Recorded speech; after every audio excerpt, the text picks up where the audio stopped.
guys. Phil Klemmer, Hey guys. How you guys doing? Hi. All right. This is my sober coach, Phil Klemmer. Just for the transcription purposes, can you say your names and your voices so that they know you? Sure. Phil Klemmer. Phil Klemmer. Nick Zano. Phil Klemmer. Josh Dumel and Phil Klemmer. So, season 4, getting more, a bit more supernatural and weird with it. Yeah. How much can you talk about that? Oh, sure. Well, yeah, I feel like when you invite Constantine on the show, that comes with its own sort of, we dabbled in the world of the occult with like Nora Dark and Damien Dark, and I don't know, I like doing those spookier episodes that it keeps the silly from being too silly. I don't know.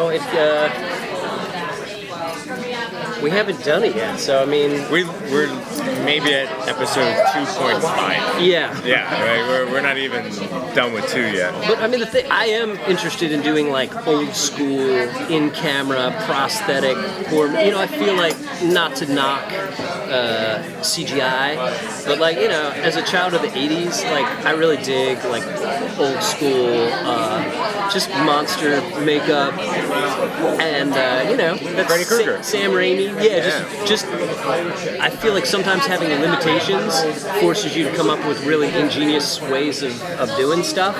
So like we had the Mollis gazillion-dollar CGI bad guy, but the problem is you don't really get to have a story with those kind of things. I want the kind of monsters that you can have like a scene with you and a.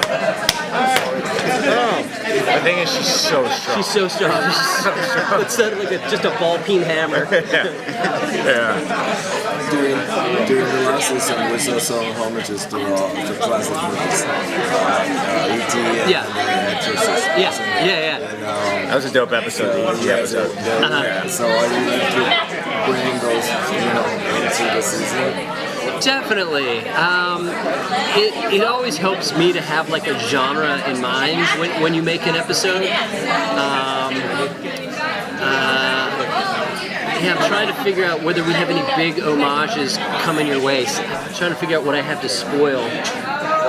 We're kind of doing our version of the Crucible, which doesn't sound like a lot of fun. But a funny version of the Crucible. A funny version of the Crucible. Yeah. Mr. Bean goes to the Crucible. What is the shape of the new season going to be? Because now with as you said, the darker part with Constantine and Nora in it, and but there's also the very, very light part.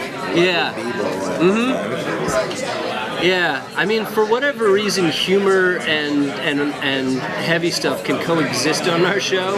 It just, the conceit of the show itself is so preposterous that I think we've been given the liberty to do what you can't do anywhere else. Like, forget cable, network, any of the rest of it. I mean, we've been given like carte blanche to tell any story, any genre we want to tell, and like for better or for worse, I think people are just like ready to.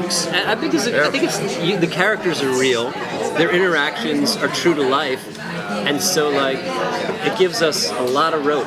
We have no rules. Like Phil and I were talking over hiatus. Like we can go in any direction any week we want, but it's okay because it's Legends. Like we can make an ET episode. We can like do that, and everyone's comfortable watching because we don't have a blueprint. And we can change our tone all the time because for whatever reason we exist in this pocket where everyone kind of leaves us alone creatively, and that pocket's kind of special and rare in TV.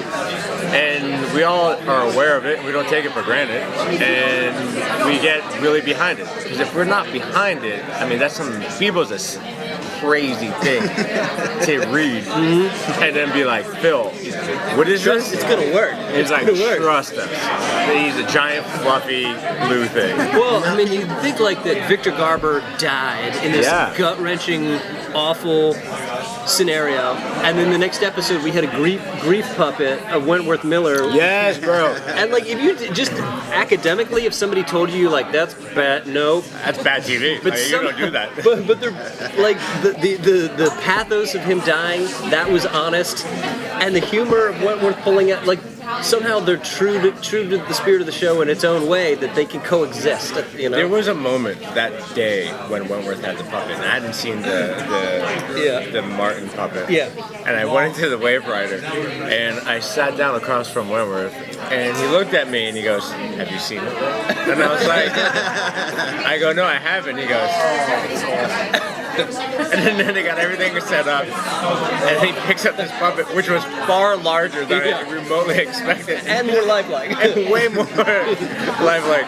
And he was like, using it, and I'm just like, I go, Winnie, I can't, bro. I can't. I need like 3 minutes with you two to get there to adjust to this site. Yeah, we've written a lot of drugs into our show, and it's certainly not an endorsement, but at the same time, there are times where that's the only way you can make sense of what's happening. It's like, this is psychedelic.